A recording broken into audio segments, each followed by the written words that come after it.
Paano nga ba mag-apply at makapunta dito sa Australia? Hi, ako si En, isang butcher dito sa Mindanao. Australia na. Hi, ako si En, isang butcher dito sa Australia. And as I promised on my last video, pag-uusapan natin yan. Paano nga ba mag-apply at makapunta dito sa Australia?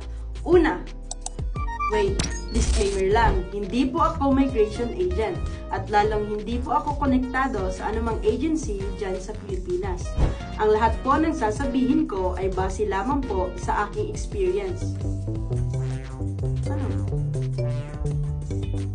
Kasali yun? Yung sinakpan niya ako, di ba experience yun? Kasali? Wala. So much for that. Paano nga ba makapunta dito sa Australia? Una, dapat ay may experience ka bilang isang butcher. Ilang taon? Depende. Yes, depende po ang sagot dyan. Kasi nakadepende po yun sa employer or hiring agency. Paano naman kung hindi ako butcher? Ito lang ang sagot ko. Mag-training ka at mag-gain ng experience. Kagaya ko. And for your information, I am a graduate of psychology. And while studying in college, ay nag-gain din ako ng experience sa field ng butchery. And swerte ako nun kasi pandemic, lahat online. And I got the chance to take the slaughtering operation. Kaya, shout out sa mga batang slaughter dyan. And now, assuming na tapos na kayong makapag-training and mag-gain ng experience. And for sure, meron na kayong mga training certificates. Kaya, pwede na kayong mag-apply. But make sure lang na meron kayo nitong mga sumusunod.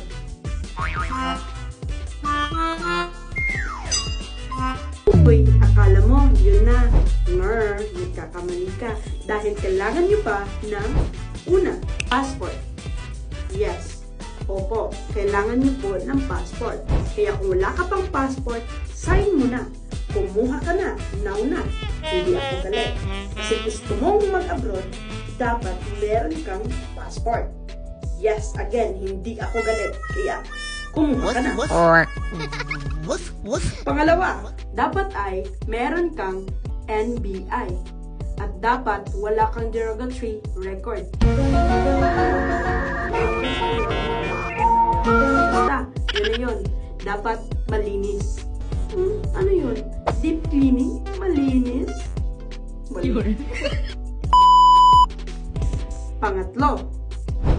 Tama ba? Yeah. Pangatlo, dapat po meron kayong IELTS. Ano ba tong IELTS? International English Language Testing System.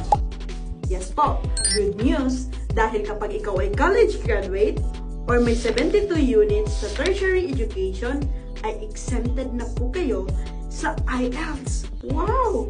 Pero, depende po yon. Depende po yon sa kung anong agency ang ina-applyan nyo. But mostly, gano'n na nga. Exempted. May exempted ka. Exempted. Okay. At pag okay na lahat ng documents ninyo, now, it's your time to make a CV.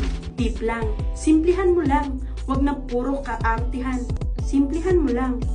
Kasi it's not easy to copy-paste, you know.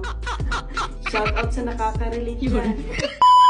At ang pinaka-importante po sa lahat at dapat meron ka nito ay ang mahabang pasensya. Yes po, dapat po meron kang mahabang pasensya sa pag-a-apply. Dahil try to imagine, hindi lang po ikaw ang nag-a-apply sa posisyon na iyan. From Luzon, Visayas, and Mindanao. Lalo na dito sa Mindanao, daming butcher dyan.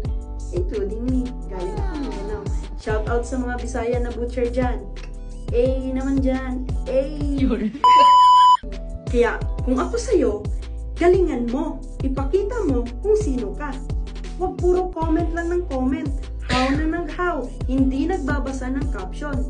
Opo, hindi po ako galit. Try mong basahin at unawain ang job posting. At kung hindi ka pasok sa qualification nila, huwag mong ipilit. Masasaktan ka lang.